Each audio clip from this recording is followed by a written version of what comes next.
Béni soit le Seigneur qui nous permet ce matin encore de plonger nos cœurs dans la sainte parole de Dieu, une parole tout entière inspirée par le Saint-Esprit. Nous nous sommes attachés depuis quelques semaines à découvrir dans la parole de Dieu ce qui nous est enseigné concernant l'évangélisation. Je ne parle pas du message qui est à apporter aux âmes inconverties, je parle de notre mission à nous, chrétiens, à nous, Église de Jésus-Christ, cette mission que le Seigneur nous a confiée avant de remonter au ciel, à savoir celle d'être ses témoins. Nous avons commencé à voir dans les cultes précédents la place que tient la mission d'évangélisation dans l'enseignement des apôtres. Et c'est impressionnant de découvrir que les épîtres qui ont été écrites pour donner toutes sortes de directives, de conseils pour la vie chrétienne, contiennent également ce souffle d'évangélisation.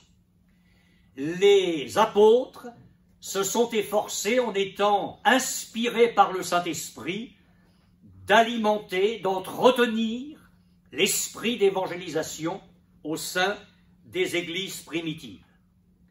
Nous avons parlé de l'universalité du salut, le fait que le salut est adressé à chaque être humain en particulier. Nous avons parlé avant cela des informations que les apôtres donnaient aux églises concernant la progression de l'évangile dans le monde. Nous avons considéré quelques versets qui sont là comme des colonnes pour établir le fondement de l'évangélisation par l'Église, mais concernant l'universalité du salut, nous nous y sommes arrêtés beaucoup plus longuement, montrant dimanche dernier que Dieu offre son salut à toute créature et que l'Église doit évangéliser sans exception de personne. Et que nous devons nous refuser de penser que tel garçon, telle fille, tel homme, telle femme ne viendra jamais. Qui sommes-nous pour dire ça? Dieu est tout-puissant et il est capable de faire les plus grandes choses. Je voudrais, avant de poursuivre vers une autre pensée, revenir encore sur l'universalité du salut. Vous savez que l'Église primitive s'est développée à Jérusalem, dans la Judée, dans la Samarie. L'Évangile est descendu, nous on dirait remonté, mais quand on parle géographiquement de Jérusalem, on est obligé de dire que l'Évangile est descendu jusque vers le nord, à Antioche. Et puis, au bout d'un certain temps, quelques hommes auxquels les apôtres n'avaient donné aucun ordre sont partis de Jérusalem et sont descendus jusqu'à Antioche en troublant les frères, alors qu'ils n'avaient aucune mission. Et ils ont dit, mais si vous n'êtes pas circoncis selon le rite de Moïse, vous ne pouvez pas être sauvés. Alors quand les apôtres, le collège apostolique de Jérusalem a appris cela, ils ont aussitôt demandé à des hommes de descendre d'Antioche ou de monter d'Antioche jusqu'à Jérusalem, et il y a eu un grand concile où les apôtres se sont réunis pour examiner cette affaire qui était très grave et qui risquait de troubler toute l'Église. Alors ils se sont réunis et l'apôtre Pierre a introduit le débat. Et je voudrais lire avec vous dans les Actes des Apôtres au chapitre 15, au verset 7. Actes des Apôtres, chapitre 15, verset 7. Une grande discussion s'étant engagée, Pierre se leva et leur dit, « Hommes, frères, vous savez que dès longtemps, Dieu a fait un choix parmi vous, afin que par ma bouche, les païens entendent la parole de l'Évangile et qu'ils croient. Et Dieu qui connaît les cœurs leur a rendu témoignage en leur donnant le Saint-Esprit comme à nous. Il n'a fait aucune différence entre nous et eux, ayant purifié leur cœur par la foi. » Et nous avons là une autorité apostolique qui rétablit une nouvelle fois l'universalité du salut de Dieu. Un salut qui n'est pas seulement pour Israël, mais qui est aussi pour les païens. Et la preuve, c'est que Dieu a appuyé cette action-là en donnant le Saint-Esprit. Et vous savez ce qui s'est passé lors de la réunion chez Corneille, le centenier romain, tandis que Pierre prêchait, le Saint-Esprit est descendu sur toute l'assistance. Nous lisons maintenant au verset 11. C'est par la grâce du Seigneur Jésus que nous croyons être sauvés de la même manière que la grâce de Dieu est une source de salut pour tous les hommes. Après l'intervention de Pierre, il y a eu celle de Jacques, une autre autorité apostolique. Et vous allez voir que dans l'intervention de Jacques, on s'aperçoit que les personnalités sont différentes et les ministères sont complémentaires. Verset 13. Lorsqu'ils eurent cessé de parler, Jacques prit la parole et dit, « Hommes, frères, écoutez-moi. Simon, c'est-à-dire Pierre, a raconté comment Dieu a d'abord jeté les regards sur les nations pour choisir du milieu d'elles un peuple qui porta son nom, donc Israël.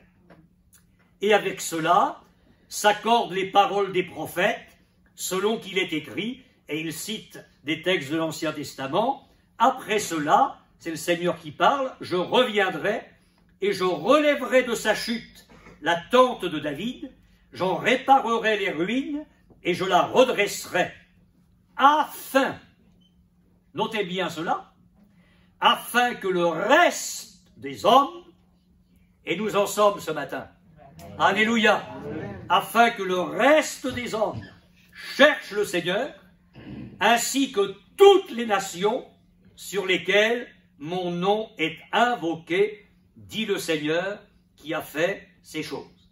Et ce matin, nous sommes l'accomplissement de cette parole.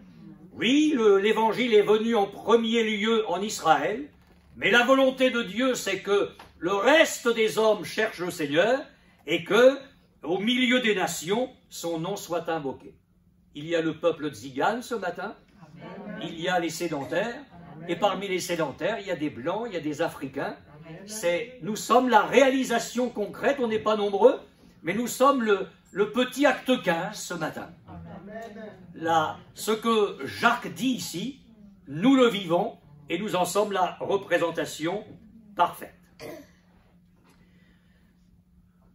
Ma pensée ce matin, ce que j'ai relevé en parcourant toutes les épîtres, c'est une pensée complémentaire à celle que nous avons soulignée.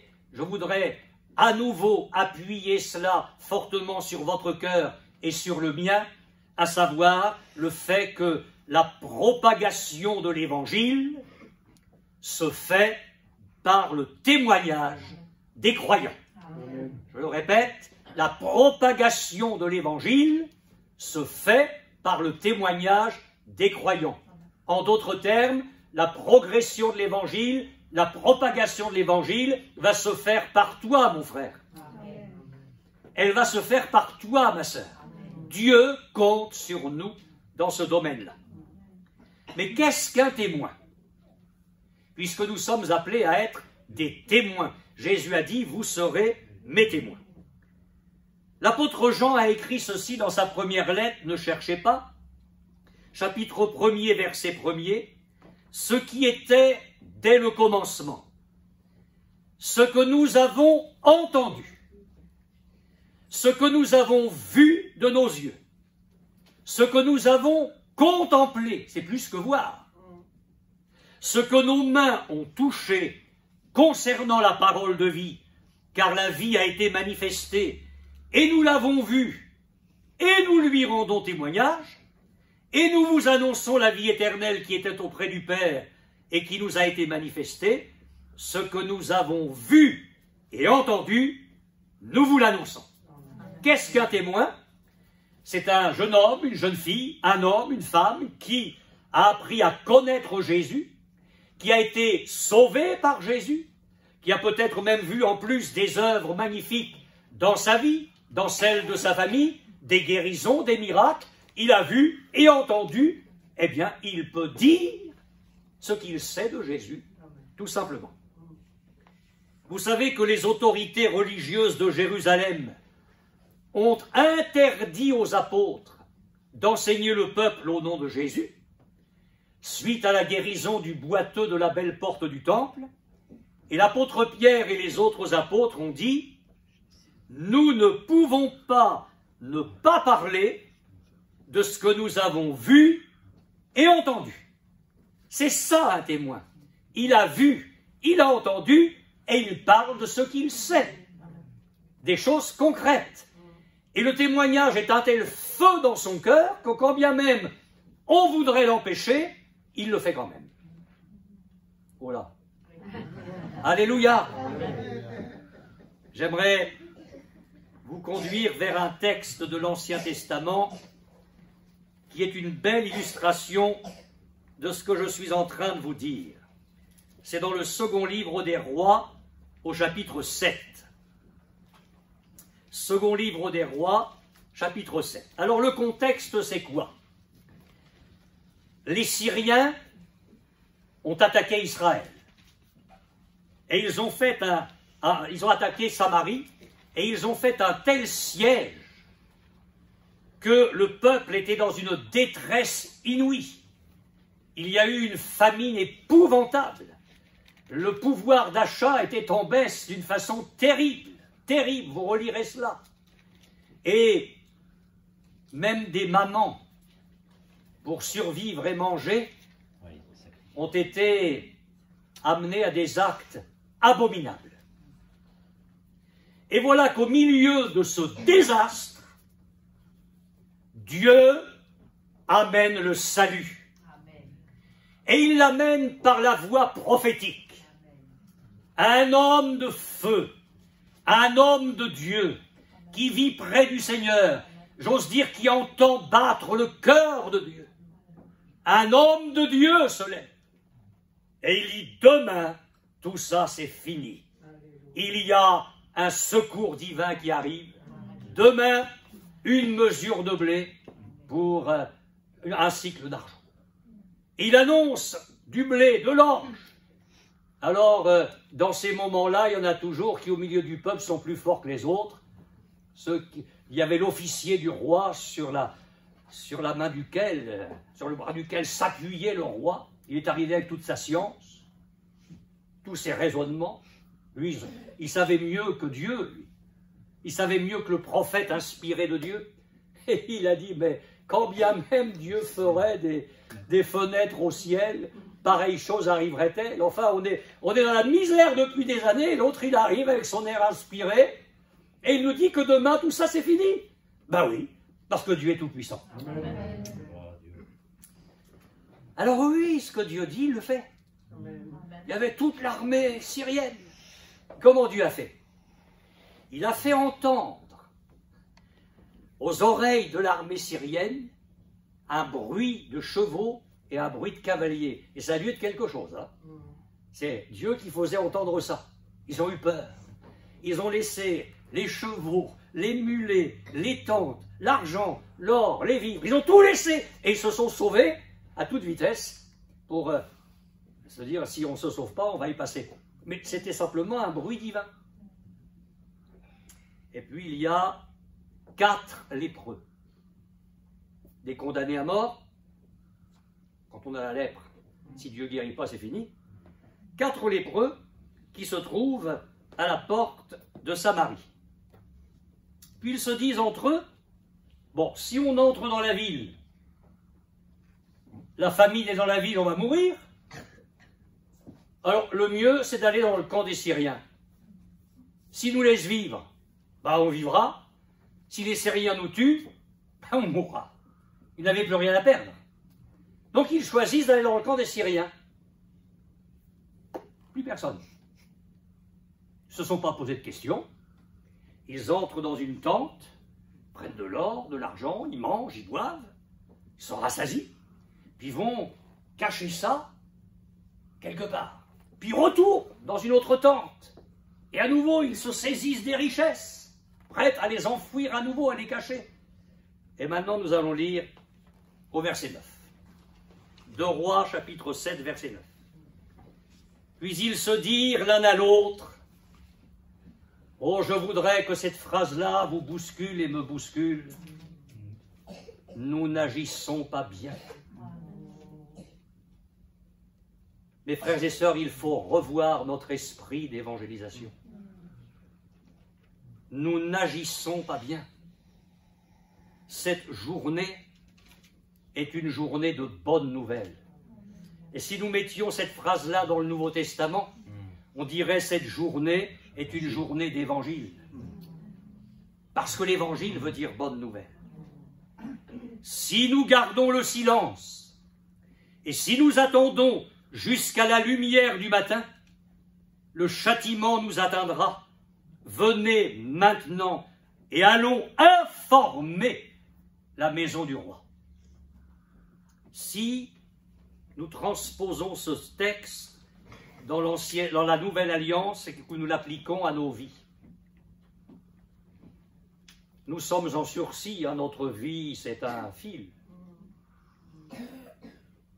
C'est un fil. Et Dieu a mis le camp de l'ennemi sans dessus-dessous par la croix. C'est une erreur de croire que le diable est vainqueur. Ça, c'est une erreur.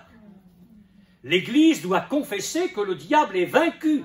Non pas qu'il le sera, mais qu'il l'est. Moi, je lis dans ma Bible que c'est au présent. Jésus a dépouillé, non pas il les dépouillera, mais il a dépouillé les autorités, les dominations, et il les a livrées publiquement en spectacle, en triomphant d'elles par la croix. À Golgotha, la postérité de la femme, Jésus a écrasé, c'est pas à faire, c'est fait, il a écrasé la tête du serpent. Donc le camp de l'ennemi, pour l'Église qui le croit, est sans dessus-dessous. Le péché est vaincu, les maladies sont vaincues, les passions sont vaincues, les infirmités sont vaincues. Dieu a mis le désordre dans le camp de l'ennemi. Qu'est-ce qu'on va faire? Ou qu'est-ce qu'on a fait? Eh bien, on a bien fait. On est allé dans ce camp-là, dans un camp vaincu par l'ennemi, et on a commencé à manger et à boire le salut de Dieu. Et on s'est rassasié, on s'est désaltéré. Et au-delà de ça, il y avait des richesses, l'or, l'argent. Je ne parle pas des finances. Je parle des richesses morales et spirituelles de Dieu. La foi est plus précieuse que l'or. Nous avons goûté à l'argent de la rédemption, aux richesses infinies. La parole de Dieu parle des richesses infinies de la grâce. Et on a commencé à cacher ça dans nos murs, dans nos églises. Et on s'est réjoui. On a chanté entre nous. On s'est réjoui entre nous. On a mangé entre nous. On a bénéficié des richesses de Dieu entre nous. Puis on s'est dit, bon, on va y retourner, hein. Une réunion, ça ne suffit pas. On y retourne. Et on y est retourné. Et on a à nouveau mangé, bu. Et on a pris à nouveau des richesses. Et puis, on a vécu ça entre nous. Et ce matin, il faut que l'Esprit de Dieu parle à ton cœur et au mien. Nous n'agissons pas bien. Nous n'avons pas été dans le camp de l'ennemi pour nous rassasier nous seulement. Il va falloir aller informer la maison du roi. Alors ils ont dit stop, parce que c'est complètement stupide ce qu'on fait. notre vie tient un fil, on est lépreux, notre vie tient un fil.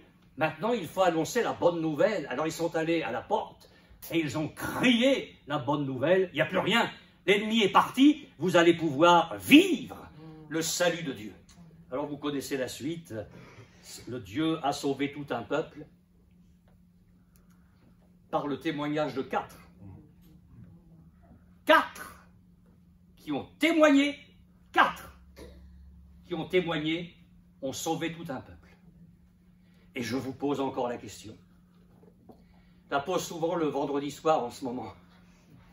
Si les 4 avaient vécu égoïstement, se contentant de manger pour eux, de boire pour eux, d'aller chercher de l'or et de l'argent pour eux, et de garder ça, s'ils n'avaient pas été jusqu'à la muraille, à la porte, dire « mais attention, on est chargé d'une bonne nouvelle, vous mourrez, mais vous allez vivre.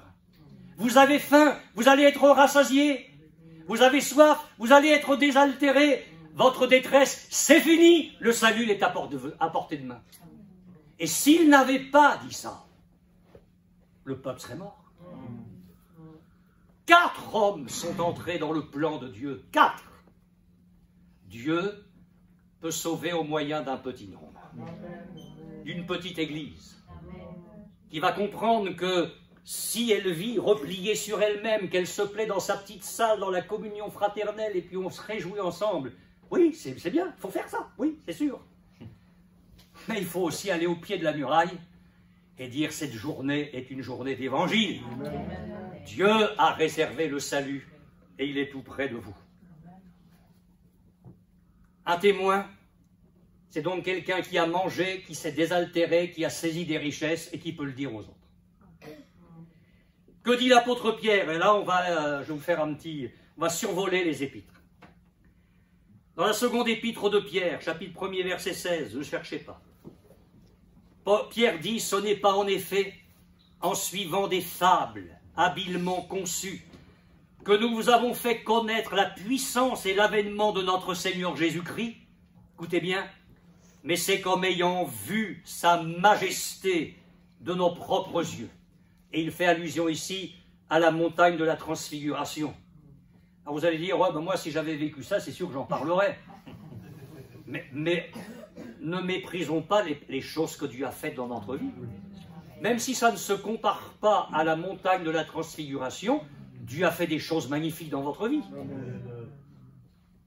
Car il a reçu de Dieu le Père honneur et gloire, quand la gloire magnifique lui fit entendre une voix qui disait « Celui-ci est mon Fils bien-aimé, en qui j'ai mis toute mon affection. » Et Pierre d'ajouter « Et nous avons entendu cette voix, nous avons entendu cette voix venant du ciel lorsque nous étions avec lui sur la sainte montagne. » Eh bien, je dis que nous aussi, dans notre expérience personnelle, nous avons vu, nous avons entendu, nous avons contemplé, nous avons touché, alors soyons des témoins de Christ.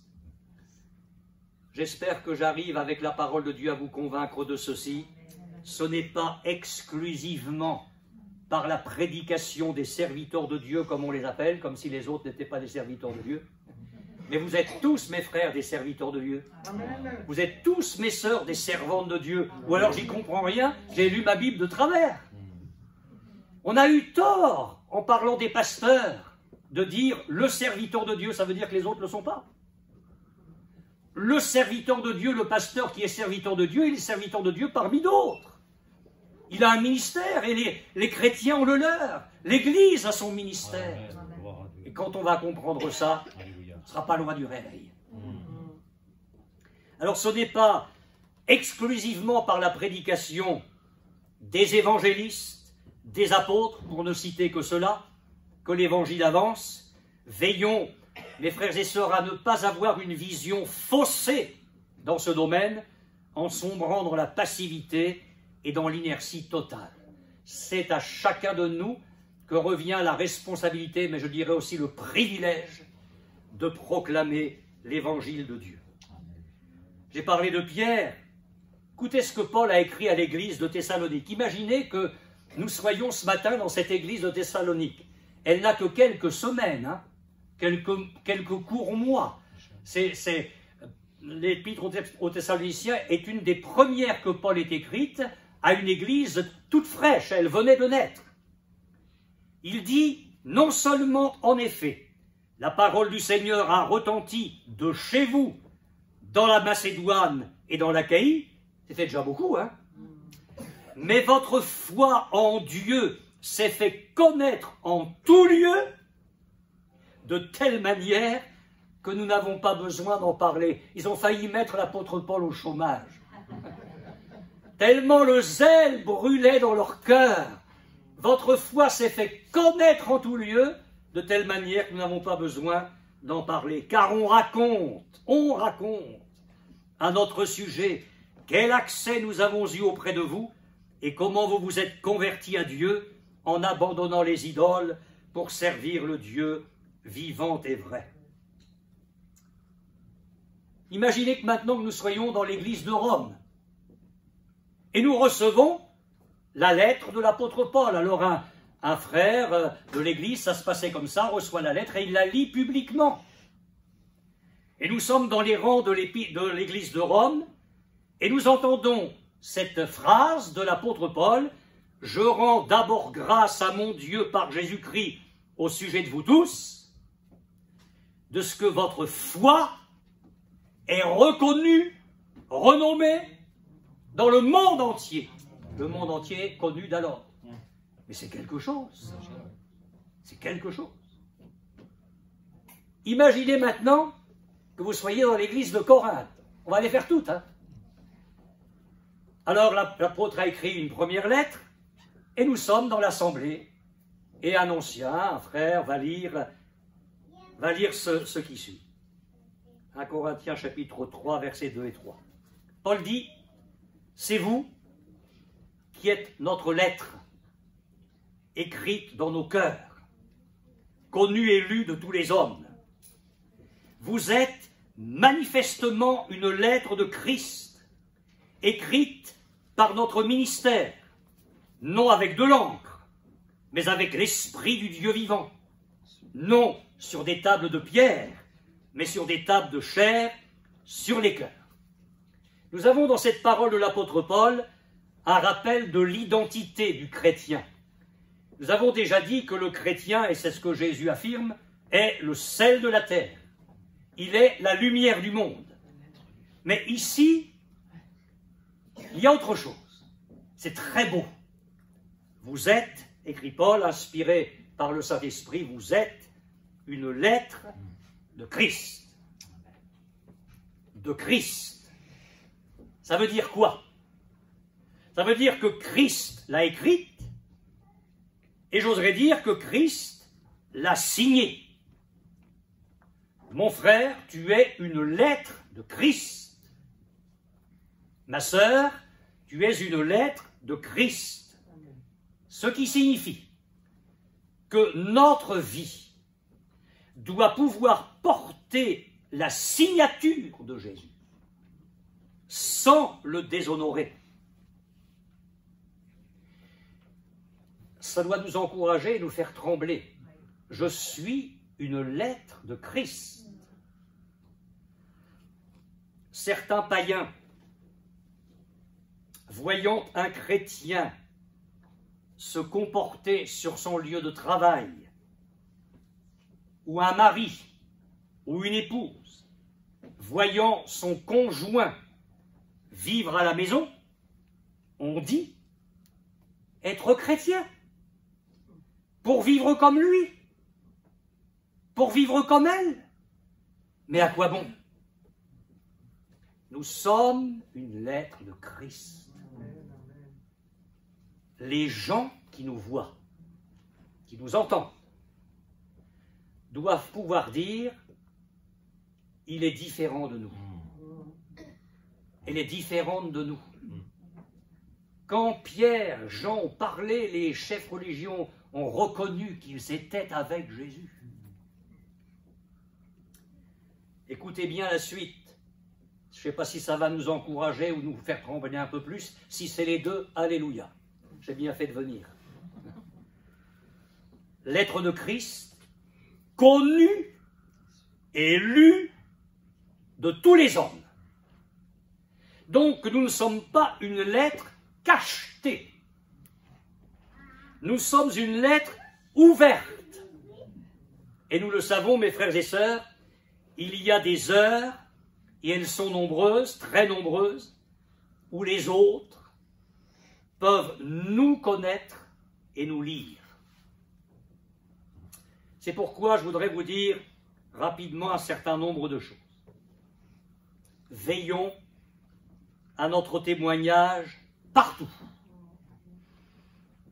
Partout, nous sommes lus et connus au milieu des inconvertis. C'est encore l'apôtre Pierre qui écrit ceci. Ayez au milieu des païens.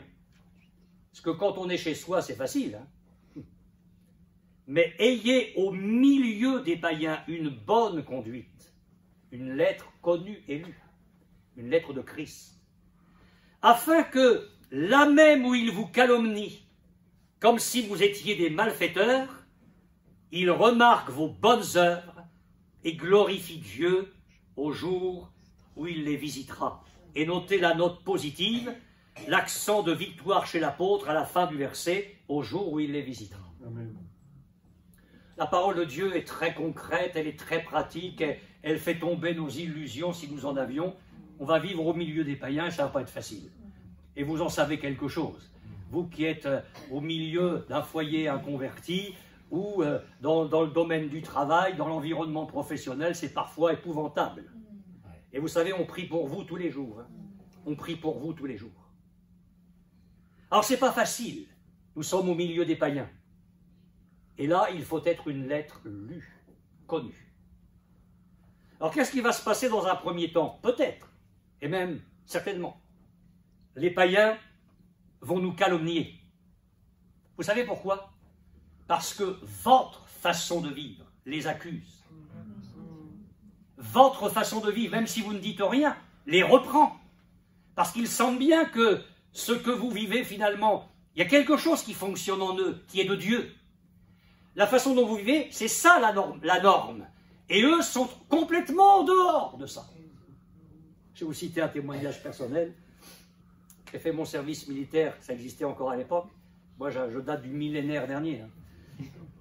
J'ai fait mon service militaire en Allemagne durant 16 mois, et le Seigneur, je n'ai pas le temps de vous parler de ça, mais a conduit les choses d'une façon étonnante. Je me suis retrouvé aumônier dans cette caserne en Allemagne.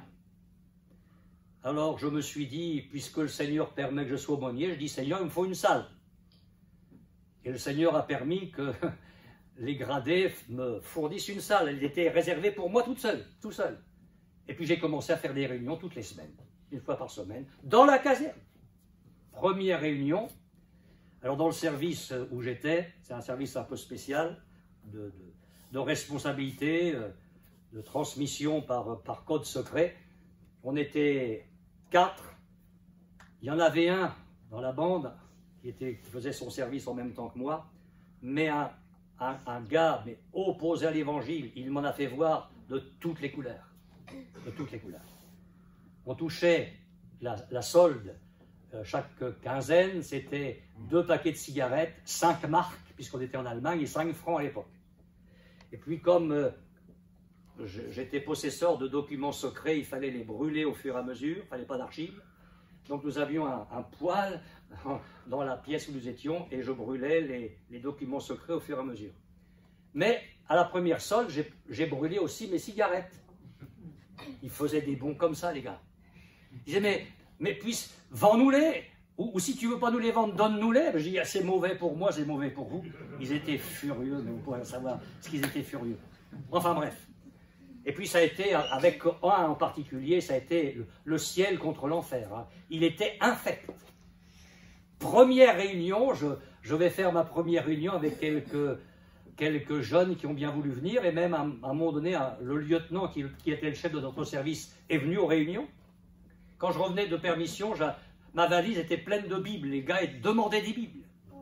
Alors, première réunion, moi je vais faire ma réunion, tranquillement, joyeux, je reviens dans ma chambre, Donc il y avait un lit en fer, il y avait le matelas, et vous savez, comment on peut dire un sommier, je ne sais pas, enfin c'était simplement de la ferraille avec des mailles. J'ai retrouvé un tas de ferraille. Ils avaient démonté mon lit pendant que je faisais ma réunion, maille par maille. J'ai couché par terre cette nuit-là. Les apôtres en ont vécu d'autres. Hein. Mais j'ai continué, j'ai maintenu le cap. Et vous savez quoi? À la fin du service, ceux qui ont été mes adversaires m'ont dit, on t'envie.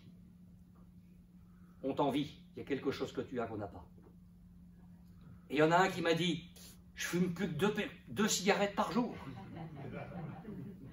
Et il y a au milieu des païens une bonne conduite. Après l'armée, certains sont venus chez nous, la femme s'en souvient, sont venus à nos cultes. Rive droite, rue Sainte-Croix-des-Pelletiers, des gars de l'armée. Au jour où Dieu les visitera. Je me souviens, puisque je suis parti là-dessus, quand un homme commence à partir du service militaire, et là pour jusqu'à ce soir, un jour, je lis ma Bible, un dimanche matin, je lis ma Bible. Un garçon me dit, qu'est-ce que tu lis? Ben, je dis la Bible. Ah, il me dit, moi aussi je l'ai, mais pas pour les mêmes raisons que toi. Plus athée, tu meurs. Il m'a dit, il avait emmené la Bible pour s'en moquer, et le train qui l'amenait jusqu'en Allemagne, à chaque gare, il ouvrait la porte, et il lisait la Bible à haute voix pour s'en moquer. C'est vous dire un peu le genre de gars que c'était. Bon, le temps a passé, on a pu lui rendre témoignage. Il est venu aux réunions pendant que je faisais les réunions dans la caserne. Et je peux dire qu'à ce moment-là, ce garçon s'est converti.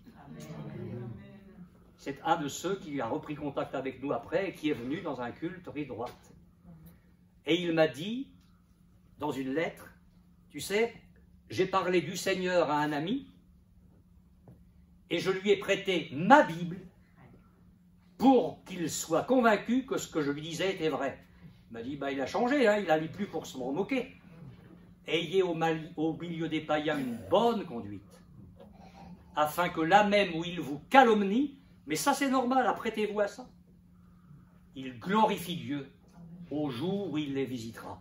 C'est écrit, ce jour-là, il arrivera. Je ne dis pas pour tous, on ne va pas être non plus utopiste, mais il arrivera pour quelques-uns, et plaise à Dieu que ce soit pour le plus grand nombre. Veillons à notre témoignage à la maison. Nous sommes une lettre lue et connue de tous les hommes chez nous. L'apôtre Pierre a donné un enseignement très pertinent aux femmes dont le mari n'est pas converti.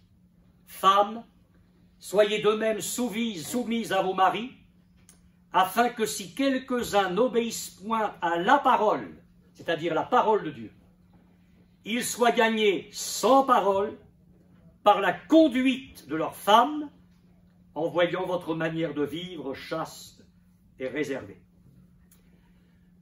La femme chrétienne qui a un mari inconverti doit tenir un raisonnement sensé. Si la parole de Dieu n'a pas atteint le cœur de mon mari, ce n'est pas ma parole qui le fait. Alors Pierre dit, au fond, c'est comme s'il disait ça, sois auprès de ton mari une lettre connue et lue. Une lettre, elle ne parle pas, elle ne s'entend pas, elle se lit. Tu te contentes de vivre comme tu dois vivre. Tu le bichonnes, tu lui repasses ses chemises, tu lui fais des bons petits plats. S'il est agressif, tu réponds par des paroles de paix. Non, mais je plaisante pas, c'est très pratique tout ça. C'est très pratique. Parce que je crois dans la puissance de l'amour qui désarme la haine. Je crois en ça. Je crois dans la puissance de la douceur qui peut désarmer l'agressivité. Dieu a toujours raison. Et c'est vrai que des femmes qui ont harcelé leur mari n'ont jamais vu se convertir. Et d'autres qui ont été une lettre connue et lue les ont gagnés parfois au Seigneur. Alors oui, il est écrit que c'est une femme si tu gagneras ton mari. Ça, c'est vrai que c'est écrit. En tout cas, vivons ce que Dieu nous demande. Le reste lui appartient. Veillons à notre témoignage sur le lieu de travail. Nous sommes une lettre lue et connue, là aussi. Serviteur. Alors il faut adapter, parce que à l'époque c'était serviteur et maître, aujourd'hui on dirait employé et patron. Je suis sûr que je ne prêche pas pour, dans le désert ce matin. Il y a plein de frères et sœurs qui sont là, qui sont concernés. Serviteur, alors employé. Soyez soumis en toute crainte à vos maîtres.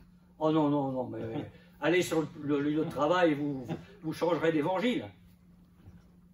Alors bien sûr, il faut être soumis pour ce qui est convenable. Si le patron nous demande des choses qui ne sont pas convenables, on ne va pas le faire. Une secrétaire chrétienne était dans son bureau, le téléphone sonne, elle décroche, et elle dit à son patron, c'est monsieur Untel, bah, dites-lui que je ne suis pas là, dites-le lui vous-même. C'est ça un chrétien. Un homme, un chrétien, sur une chaîne de montage de voitures, n'a pas accepté de monter des pièces rouillées, des pièces d'occasion sur des voitures neuves, ça existe. Et il a refusé parce qu'il était chrétien. Soyez soumis en toute crainte à vos maîtres, non seulement à ceux qui sont bons et doux. Il y en a encore? Non, je vais m'informer. Il y en a encore, ça existe? Espèce rare peut-être? À ceux qui sont bons et doux. Alors ça c'est facile. Le frère ou la sœur qui, demain matin, va aller sur son lieu de travail en disant « Bon, bah, je sais que mon supérieur ou ma supérieure a un bon caractère », c'est facile. Mais peut-être, mon frère, ma sœur, tu vas aller demain, excuse-moi l'expression, elle n'est pas très académique, tu vas aller au travail la boule au ventre. Parce que l'environnement est stressant tous les jours et toute la journée. Alors la Bible dit, non seulement à ceux qui sont bons et doux, mais aussi à ceux qui sont d'un caractère difficile. Dieu nous connaît et il connaît notre environnement. Il marche devant. Alors ce que dit le Seigneur ensuite par l'apôtre Pierre est étonnant. C'est une grâce que de supporter des afflictions par motif de conscience envers Dieu quand on souffre injustement. Vous allez me dire, je ne comprends rien. C'est pour ça qu'il y a des pasteurs.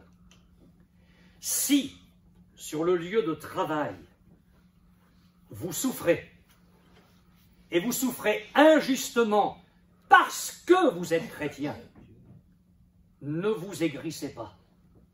Ne faites pas de dépression. Il faut que vous appreniez à remporter une victoire. Je sais que c'est facile à prêcher quand on n'est pas dans le contexte des frères et sœurs, hein. Mais je vous le dis de la part du Seigneur. Fortifiez-vous en lui, parce que la parole de Dieu dit que quand on souffre injustement parce qu'on est chrétien, c'est une grâce. C'est une grâce. En effet, quelle gloire y a-t-il à supporter de mauvais traitements pour avoir commis des fautes? Si vous êtes pénalisé sur votre lieu de travail parce que vous faites une faute, ce n'est pas une grâce, hein. C'est plus que normal. Mais, dit Pierre, si vous supportez la souffrance lorsque vous faites ce qui est bien, c'est une grâce devant Dieu. Et c'est à cela que vous avez été appelés. Oh bah alors là, Seigneur, j'ai été appelé à souffrir, et j'ai été appelé à souffrir injustement. Eh oui. Eh oui, parce que tu es le disciple du Maître qui a souffert injustement et bien plus que toi, jusqu'à la croix. Et s'il y en a un qui a été une lettre connue et lue de tous les hommes, écrite de Dieu, une lettre connue et lue au milieu de la boue la plus infecte, c'est lui. Il a souffert injustement jusqu'au bout, et tu es le disciple de ce maître-là. Alors finalement, quand on souffre injustement, on se dit, mais merci Seigneur, je ne vais pas aller au-devant de ça. Mais puisque je vis ça, merci Seigneur, parce que c'est la preuve que je suis ton disciple. Lui, Jésus, qui n'a point commis de péché, et dans la bouche duquel il ne s'est pas trouvé de fraude, lui qui injuriait ne rendait point d'injure, maltraité ne faisait point de menaces, mais s'en remettait à celui qui juge justement. Veillons à être constants dans notre vie, dans notre caractère de disciple de Jésus. Le vrai disciple, mes frères et sœurs, n'a qu'une vie. Il est le même à l'église, chez lui, au travail, ou au lycée, ou à la fac. Il est le même partout, au milieu des païens. Il n'a pas plusieurs faces, une certaine face à l'église, puis une autre à la maison, puis une autre au lieu de travail. Le temps me manque pour vous citer d'autres textes de l'épître aux Corinthiens, mais je termine avec ceci. On a parlé du sel de la terre, de la lumière du monde, on a parlé de la nécessité d'être une lettre. Je termine avec une autre image, on l'a dans une lettre de l'apôtre Paul.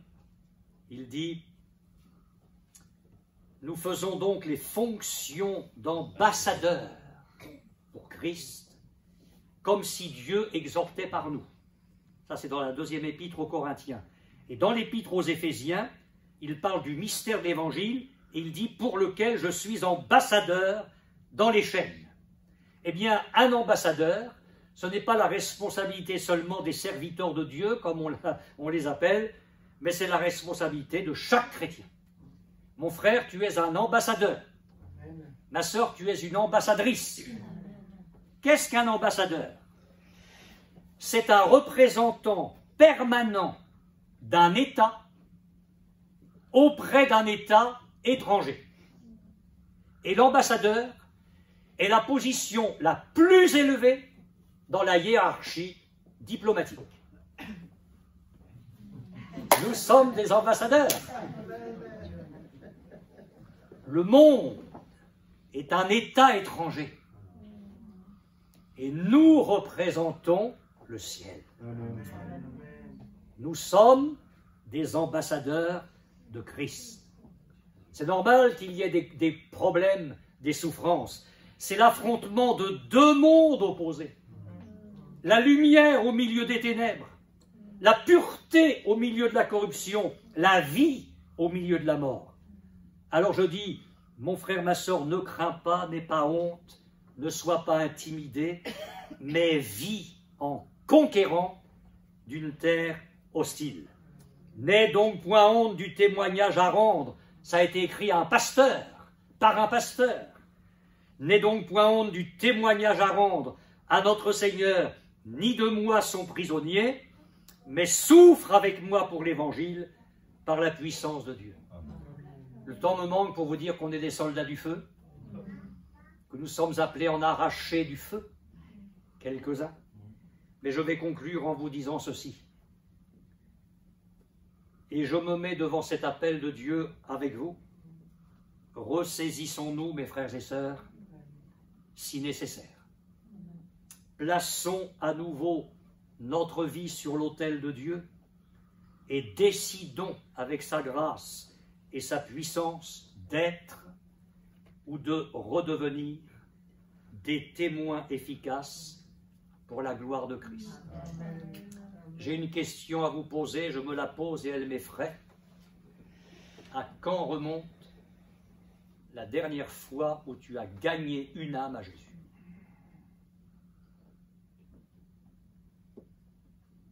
À quand, à quelle date tu peux dire que, oui, ce jour-là, j'ai amené une âme à Jésus? Ben, je peux vous dire que je ne suis pas fier non plus. Et que nous avons besoin ce matin de nous laisser bousculer par la parole de Dieu. Il a dit, vous serez mes témoins. Je propose que nous nous recueillions et puis que, il n'est pas tard, pendant quelques très courtes minutes, nous réfléchissions. Je ne sais pas, il n'est peut-être pas nécessaire que notre voix s'élève, j'en sais rien, si nous avons à cœur de le faire, faisons-le. On est libre, c'est tout à fait la liberté des enfants de Dieu. Mais peut-être ça va se passer au fond de ton cœur, au fond de mon cœur.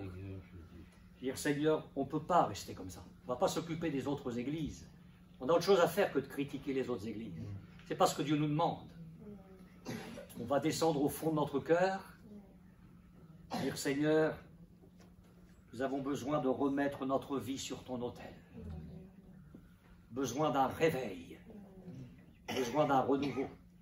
Et je le dis encore une fois avec force, s'il y a ici une âme qui s'est éloignée du Seigneur, je vous en supplie, revenez vers lui ce matin. Ce n'est pas de la rigolade. Revenez vers lui ce matin, avant qu'il ne soit trop tard. Je m'adresse à nos jeunes que nous aimons et pour lesquels nous prions. Jusqu'ici, vous avez fermé votre cœur au Seigneur. Je vous en supplie, repentez-vous ce matin. Convertissez-vous. Soyez baptisés au nom de Jésus-Christ pour le pardon de vos péchés. Que Dieu nous aide dans sa grâce.